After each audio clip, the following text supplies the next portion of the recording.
right, let's start the next project. What we're going to be working on today is that pond bank. We'll walk over there and look at that here in a second. But in the last video, I was working down there, so we're on the same farm. That's the creek bank I cleared, and then the barn's over in those trees.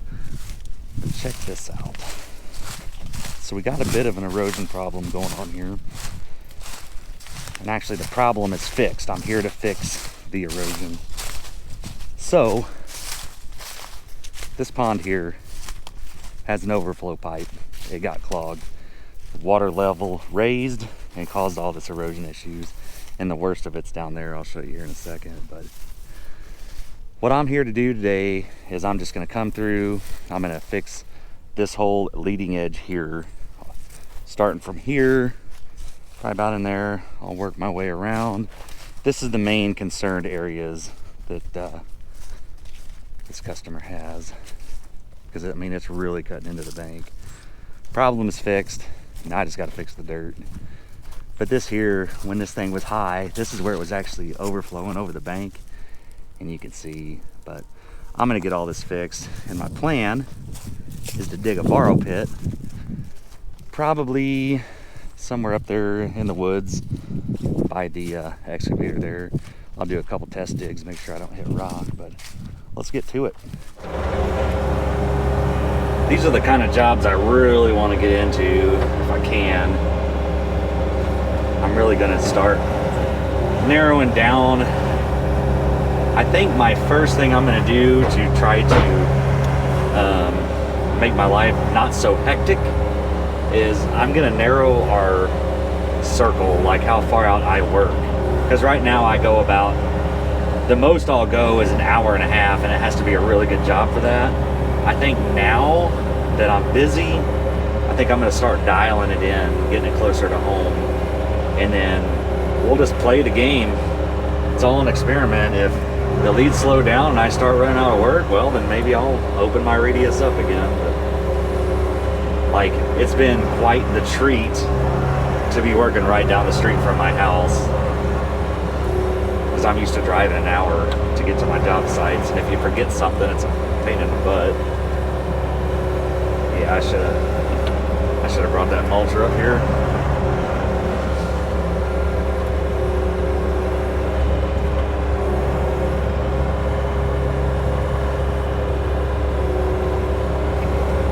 The long-term plan is he's going to have me back to forestry mulch around this whole pond. That way his kids can get out here and fish. Look how close to the edge I am. I don't know if you can see that.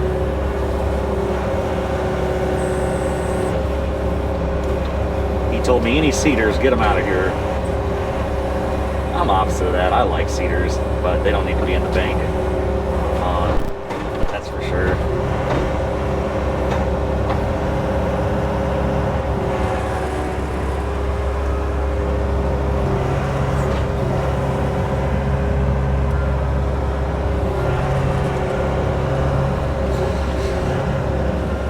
Best to grab these down at the base, because these cedars will break off on you.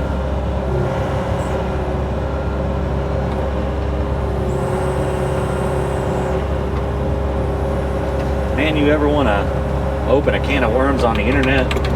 Try to tell somebody or make a video on how to operate a machine. My goodness, I found that one out. I had a short that I made where it was tips on how to run a mini excavator. My goodness, that opened a can of worms. Everybody is very opinionated. Basically, I made a video on how to trench with a mini excavator. And long story short, in that video, I demonstrated why I run the blade in the back when I trench. And I got a lot of hate for that. A lot more support and agreement, but man, some of those guys, they were like, oh, you need to have the blade out in front of you, because when you pull, you're going to pull yourself to it. Yes, 100%. And that is proven right here, right now. And if that person was watching this video, they would understand, because when I'm digging down and it pushes the machine up off the ground like that. When I'm pulling trees, yes, you do want the blade in front of you. Let me show you why. In case there's some miracle you're watching this video. Put the blade down. Now it keeps you from pulling yourself to the tree. It depends on what you're doing. And in that video, I was talking about trenching, not pulling trees. See, with the blade, here I'll show you the difference. Blade is up, so this would be the same as the blade behind me. Look at this. See how you just lift the machine off the ground? Now watch this. Lower the blade, grab onto that tree. Look, the machine is running out. There it goes. See? It just plants the machine. That's the point. So, how you operate is situational, if that makes sense. I gotta make my way through here. Get this nasty thorn tree out of here. I always try to grab them down at the base. See what I'm saying? Drop that blade. Sometimes if you run out of power with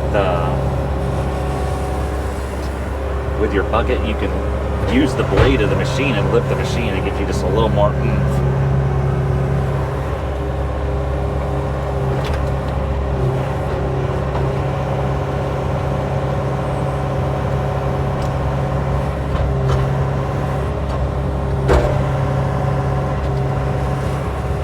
That taproot on that was a deep one.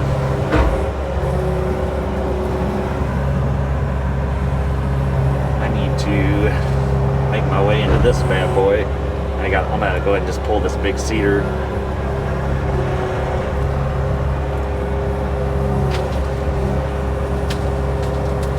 Sometimes there's work before you can get to the work.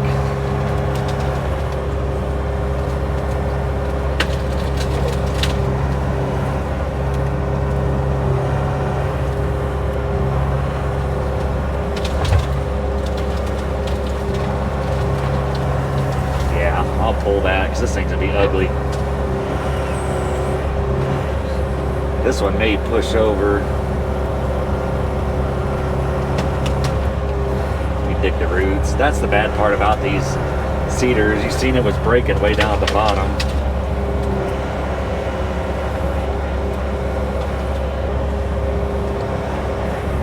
So if I break the roots on this side, it'll push over easier without breaking.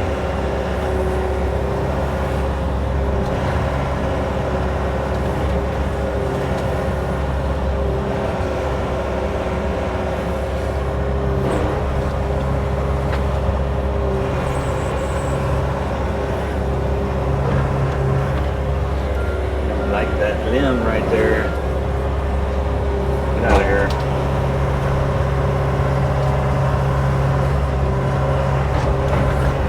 Dang you, these little ones are the most pain in the butt usually, because you can't get a hold of them. Just trying to make it to where that's not getting into my machine here.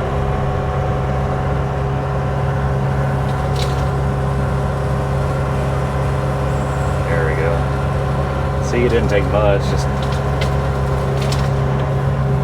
pushing those, digging around those couple of roots right there. It's crazy just digging those little things out kept that thing from breaking off, because then I would have had the whole stump in the ground. When you're taking down trees, it's best to do it while they're whole, because you've seen you got all that leverage up top and it just takes less power, so you can get more done with a smaller machine. Some good play in this bank. It's good.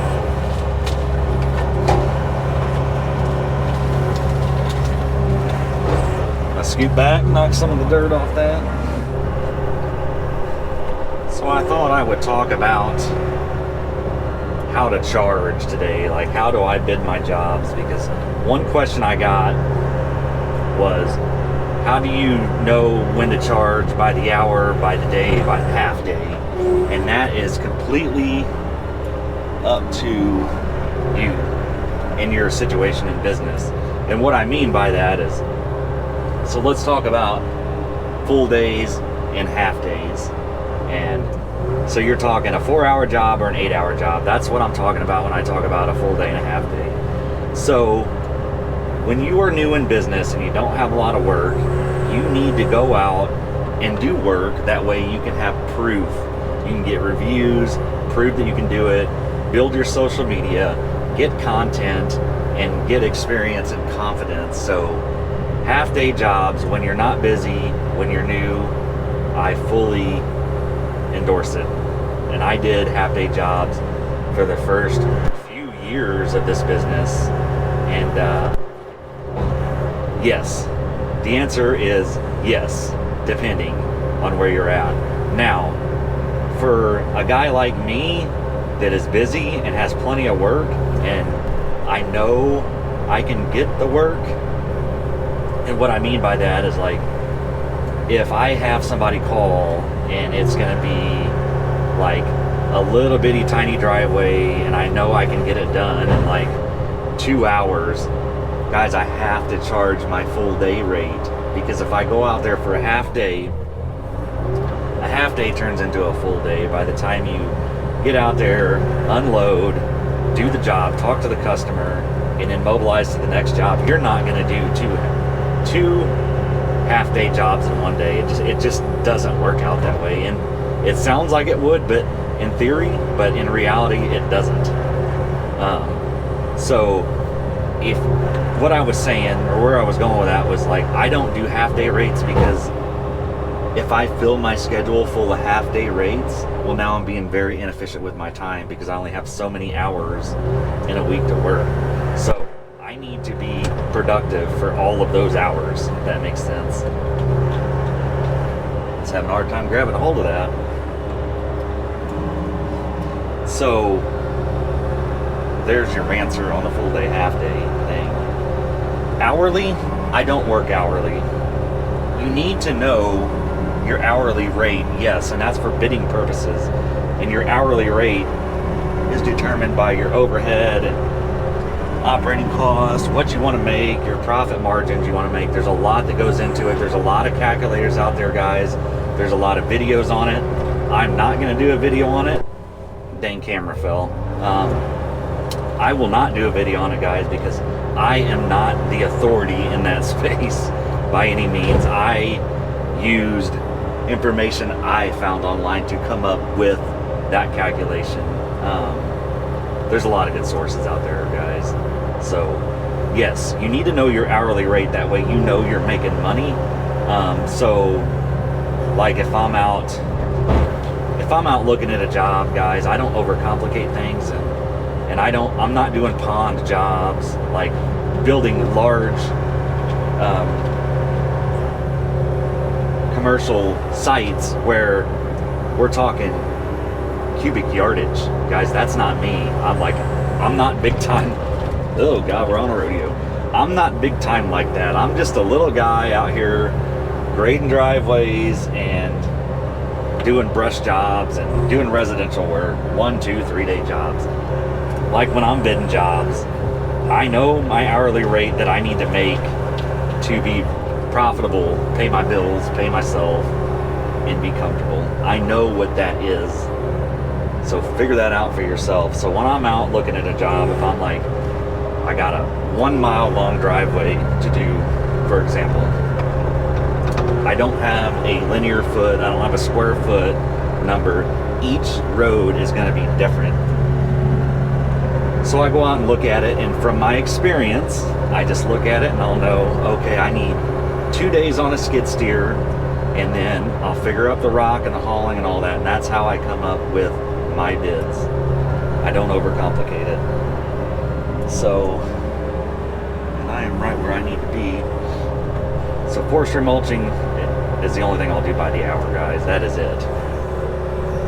Any kind of grade work, dirt work, things like that, I have done that stuff by the hour when I was new, and it basically turns into a lot of stress, and you end up being used, especially by builders. Like, they will run you ragged.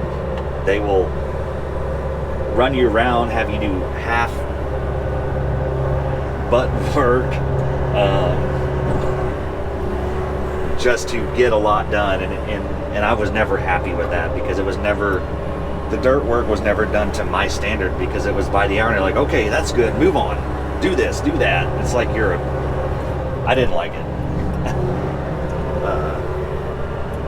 Man, I wish I had my tilt bucket about right now. That'd be so handy. I need to weld it. I have a Mongo tilt bucket at home that I bought when I had a Bobcat excavator, so it's got the Bobcat brackets on it. I need to weld these John Deere brackets on there, which I have at the home, at the house. I just haven't had time to mess with it. I don't know how much prep work I'm going to do here. I may just bring in the dirt and just start. Maybe I'll do that. Maybe I'll just bring in the dirt. This is proving to be kind of a challenge. So that's that. I love the questions, guys. Keep them coming. Hit me in the comments. Anything you got, I'll answer it. If it's too long or too big of a question that takes too much to explain, I'll do this. I'll answer your questions in a video. Because as the comments come in, and it's a question or a subject I need to cover, I'm making notes on my phone so I don't forget about you guys. I'll go back and look, and I'll cover your questions. But I won't leave you hanging. And if I do, call me out. Say, Ron, you're lying to me. You said you'd answer my questions, and you didn't.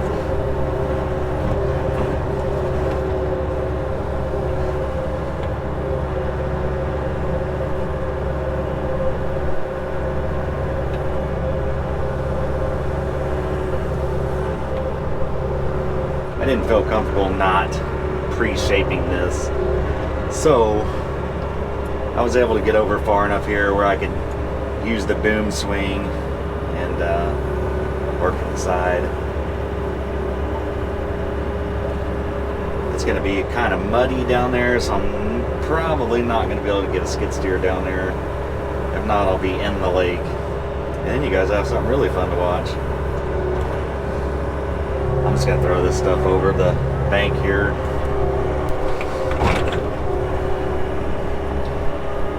It's like sitting sideways in a seat, working out to my left.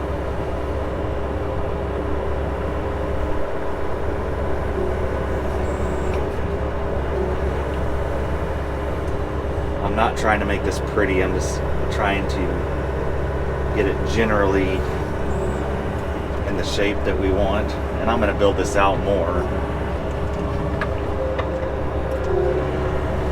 I just don't want to be filling crevices.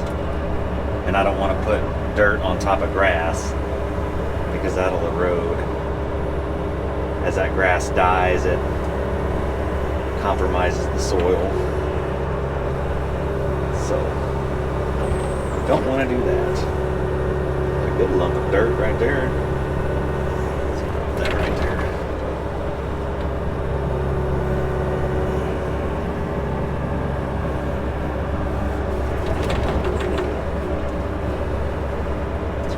Dirt. I don't want to take that away.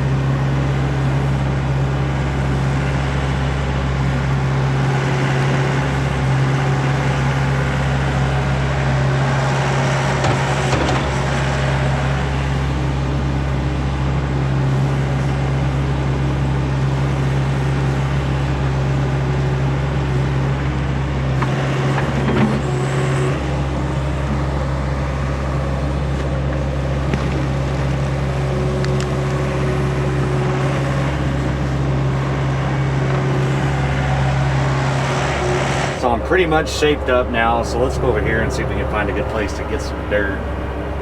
Dig us a borrow pit. Look at this view. Pretty cool, huh? Sure beats working in town. That's for darn sure. Let's go right up here by the sticker bush. A little better.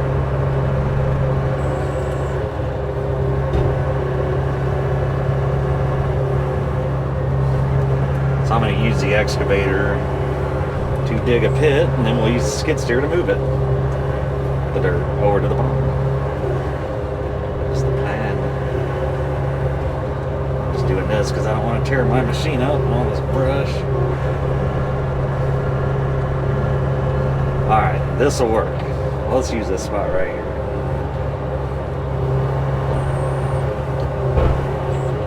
First thing we're going to do is strip this grass and weeds off, because we don't want to put that in our pond bank. Get the topsoil out of here too. We want good clay.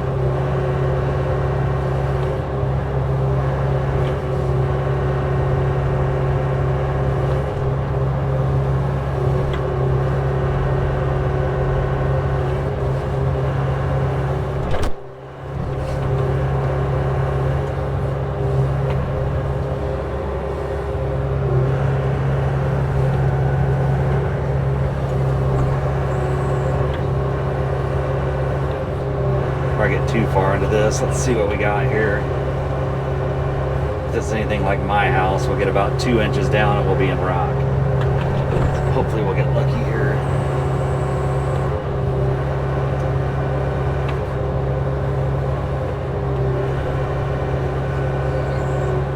There's some good dirt right there.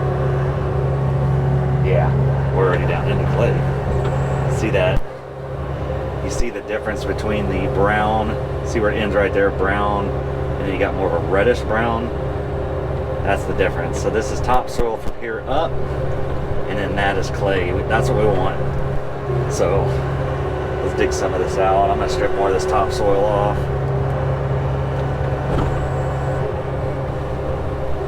Oh yeah, it's going to work out great.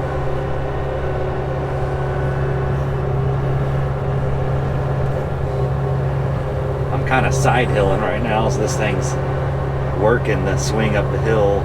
That's a bad part about these excavators. They don't have a lot of swing power. It's doing it, but she's working.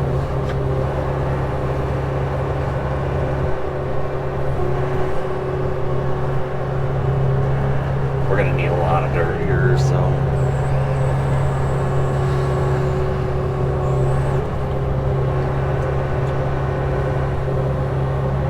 open up a pretty good size area.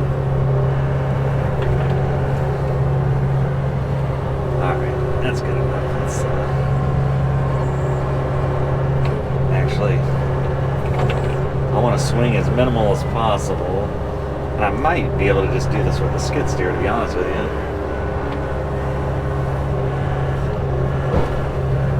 We'll do the first round of dirt with the excavator, digging it out, and then if I don't hit any rock, we'll just use the skid steer, because it'll probably be faster anyway.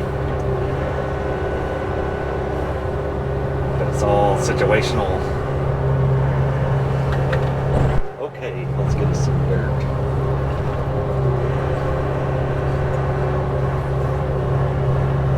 That is good stuff right there.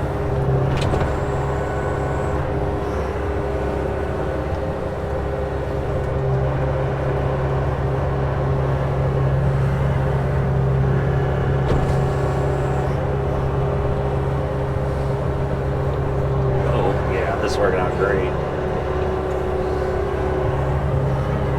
This is what we want.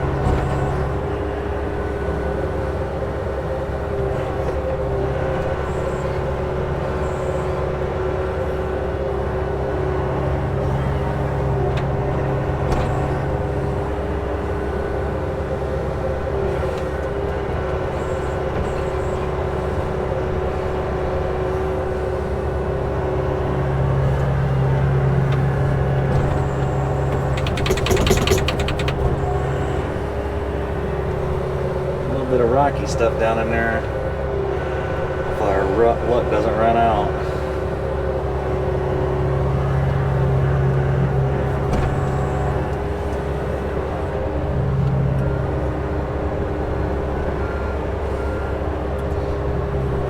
Like I said, I'll probably get this to the point where I'll just bring the skid steer up here and drive it in there and get what we needed.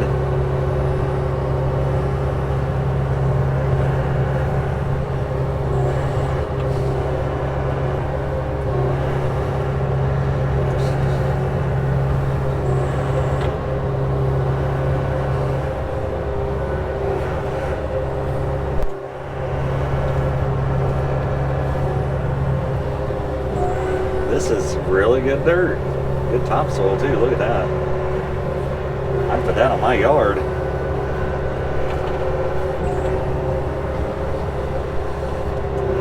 Alright, that's good enough. Look at that. That is what we want. It's good stuff there.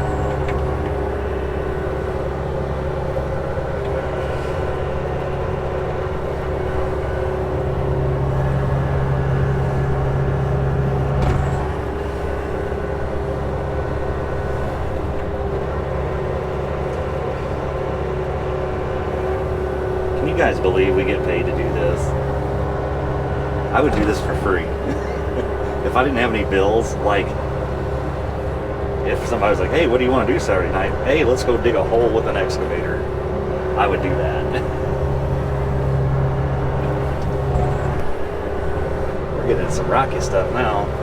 Still okay though. We're still good. It'll pack, that's what matters. Well, it's getting pretty rocky down in there now. I don't know, can you guys see down in there? Look at that.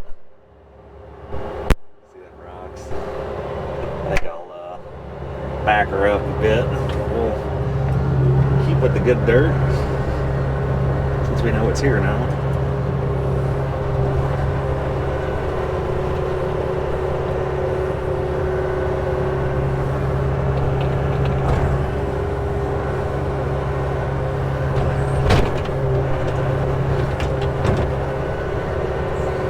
See, earlier when I was talking about digging, see how I was pushing down there?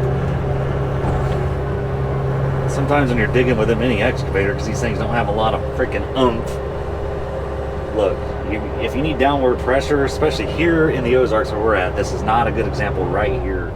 But when you push down, you lift your machine up. If you put your blade in the back, you get more leverage, you get more down pressure. Circling back to my other nag session. My online trolls.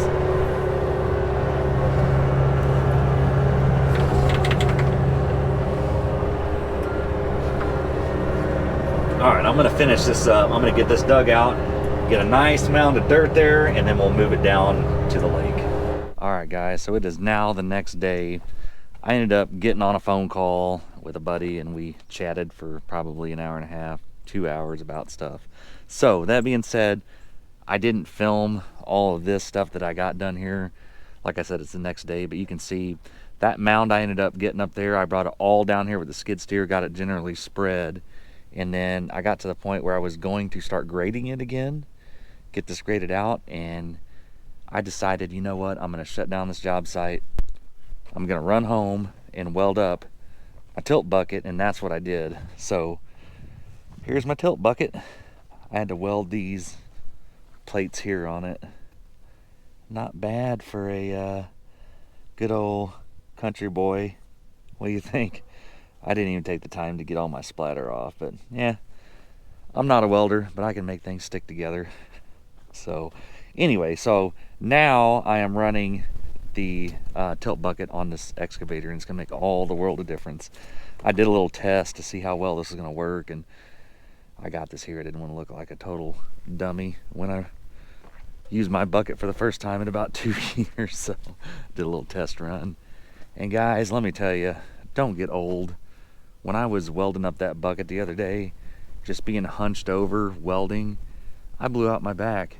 Yesterday was rough. So there's actually been a day in between on these videos because I had to take yesterday off because I couldn't even drive a truck. My back was just so out of whack. But don't get old. Anyway, I'm good enough to work again. I'm moving slow, but I moved one entire pile down to the lake the other day, and then I dug a new pile. So this is where we're picking up. This is how much dirt I dug out. But that's really good dirt. I can get more depth here, but I'm starting to get into the rocks. I just been kind of working my way down. But right now what I'm gonna do, I wanna get the skid steer warming up, and then while that's warming up, we'll jump in the excavator and play around with that bucket for a minute. So if you're not familiar with a tilt bucket, what it is you can tilt your bucket left and right. Check this out. chance to get on grade. And I'm using my auxiliary hydraulics here inside the cab, just like you would run a mulcher or something like that. These excavators have, this one here has a diverter valve on it. So if you're looking at the thumb there right above it where those hoses are going in, that's called a diverter valve. And when you throw on an attachment like a tilt bucket or a mulcher or anything like that, you don't have to disconnect hydraulics. There's a second set of auxiliaries down there, and then there's the one off the back where those hoses are going to, that's going to the thumb. So it's a diverter valve from the thumb to the auxiliaries, if that makes sense. So right now I have no thumb. It's inoperable because the hydraulics are now running the tilt bucket. So check this out. This is where they come in handy. And this machine here, it's a very basic machine. So I cannot slow down the hydraulics on this thing. The only way I can do that is by idling down. So like, check this out. If I'm running wide open, like I have to, like I'm just barely trying to move that. Versus if I idle down, I can check that. It's smoother. So that's how I'm gonna grade it, is just idle down, because I don't need power right now. I'm gonna eat my words here, but let's find out. See, I want to get a little more aggressive, so I'll kind of get my bucket on the grade that I want, and then just pull it to me. See that? Because I can't get a machine on that grade, so I might be okay just running it wide open like this.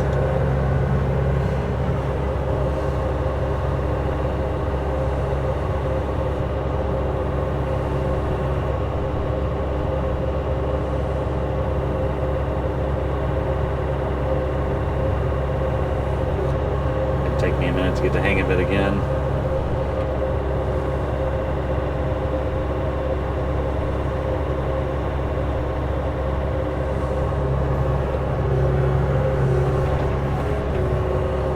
Try to track this stuff in, but I'm not hopeful about it. Once I get this semi, I'll tamper it down. When I get a semi grade, I'll tamper it down with this bucket. See, if I had a straight bucket, I couldn't cut that grade there. I mean, you can, but you'd be putting the machine perpendicular to the bank and then lifting yourself up. That's like old school way to do it. We're new school. We got the tools and the technology. We have tilt buckets like that. See, if I had a regular bucket, how are you gonna dig that? See, you can't put it on grade, but tilt buckets you can. See, this is a Mongo brand. It's the first time I've ran it on any John Deere. I only had it for my Bobcats, and well, you know the story beyond that. If you don't know the story of my Bobcat stuff,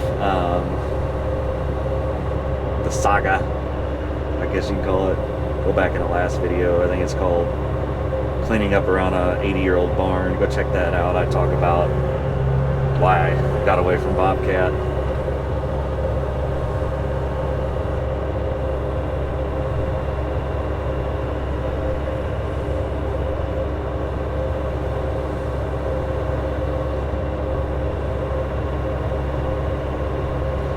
Not too concerned with making this like super perfect just yet, because I'm trying to just get this generally shaped, and then we'll come back and get it nice, if that makes sense, because I still got to bring all that dirt down there for that in front of us.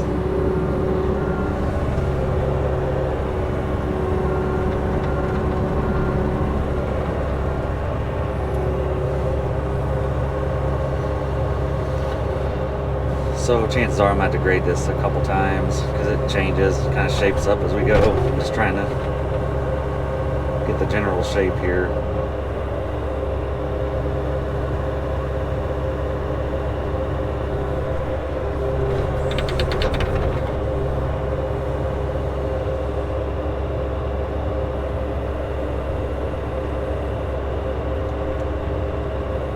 See what I was saying about being jumpy? Machine wide open. So I'm not gonna spend a lot of time on this right now. I know it's ugly. It won't be when we're done. But let me grab this little spot here and then we'll jump into skid steer and start moving that dirt down here.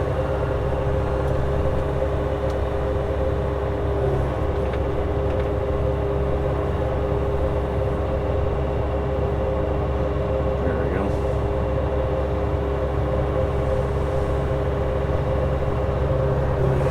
Alright, so that may be the ticket to working like 45-degree angles, because I really like the way it pulled grade there. Yeah, I think that's what I'm gonna do when I come through and finish grade this. Just come at a 45-degree angle just like this.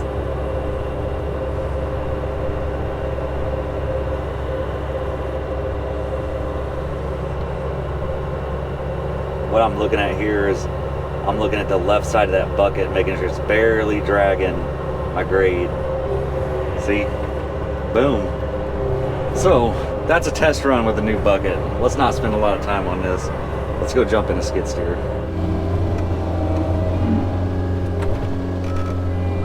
You guys are riding on the bucket if you're wondering. How's the view out there?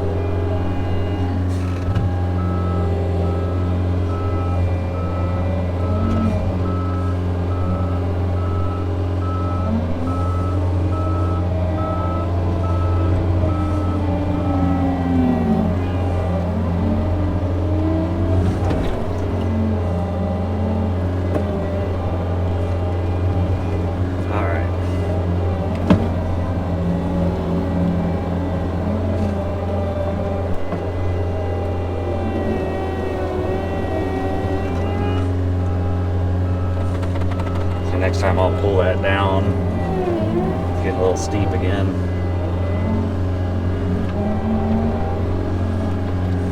Just find what works for you. That's what matters. I'm like Bob Ross. Whatever makes you happy, do that. It's your world. If you want to scoop dirt like that and it makes you happy, it's your world. Go ahead and do that. In your world, you do whatever you want.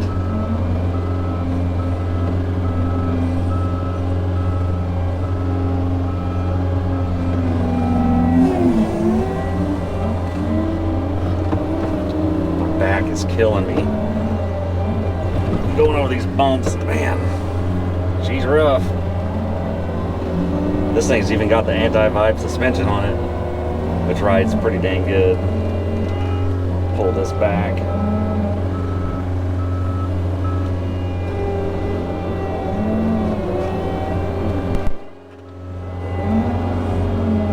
View of that dirt down there, boys. We love dirt. What do you think? You got a good look at it. Is that good dirt to compact? Looks pretty dang good to me.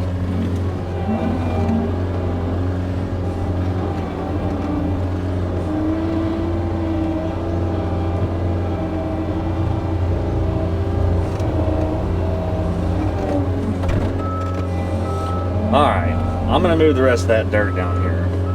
And then I'll bring you guys back. This is probably getting repetitive. Watching me scoop and move dirt 50 yards. I'll catch you here in a minute. All right, the pile is gone. Let's go shape this up.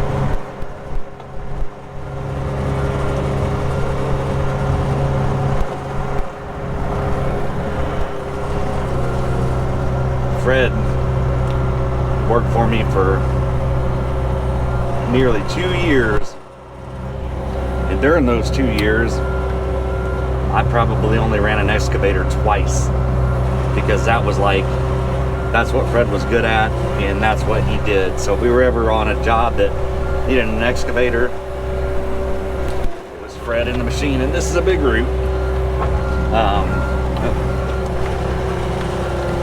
so what I'm getting at is I'm a little rusty.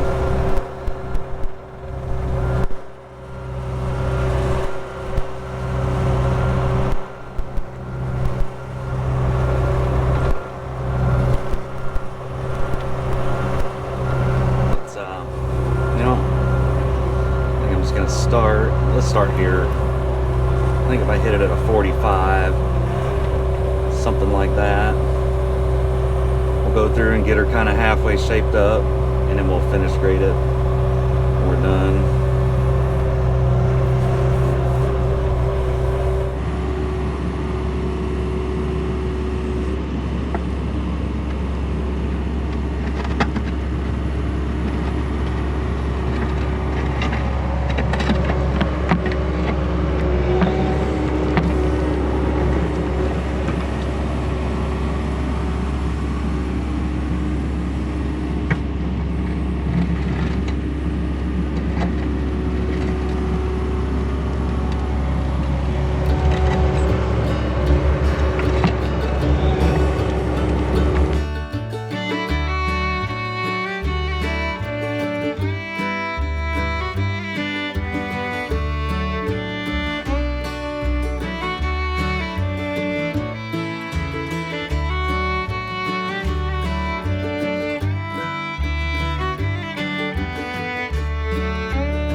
Okay, we're back, and it's actually the next day. So this is pretty much where I got on this yesterday, and I was trying to get a nice finish grade on it, but it was just too tacky. So in my mind, I thought, well, I'll just go home, come back tomorrow, and spend all day working on the driveway, which I did. That's now done. And right before I leave, I'll come finish grade this. And I thought it would be dry, but it's not. Look at this down here. Moisture just keeps coming up. Look at all that. There was a lot of moisture in that dirt I brought, but this serves the purpose. This is just a farm pond, so customer's happy with this. Pond's good to go. I wish I had a way to compact that a little better, like track it in, but I don't know. Maybe if I do many pond repair jobs like this, instead of trying to tamper it in with a bucket, maybe I should get a compactor. Do they make like a jumping jack or a plate compactor for an excavator? I'm gonna have to look. But anyway, guys, that's all I got. I'm headed to the house. I'm actually leaving this farm today, so I did a lot out here. Well, you've seen, I cleaned out that ditch, took care of all the brush by the barn, fixed this, did a driveway, and I'm all done now. So the next video, we're going to be starting a really cool project. It is right on the water of the Gasconade River. I'm going to be repairing a boat launch. So it's going to be cool. I got to haul in a bunch of riprap, dig some ditches and stuff like that. But I'm done out here, so I'm gonna head to the house. Guys, thank you so much for sticking around to the end of the video. If you got anything out of this video, give it a thumbs up, subscribe to the channel, and I'll see you on the next one.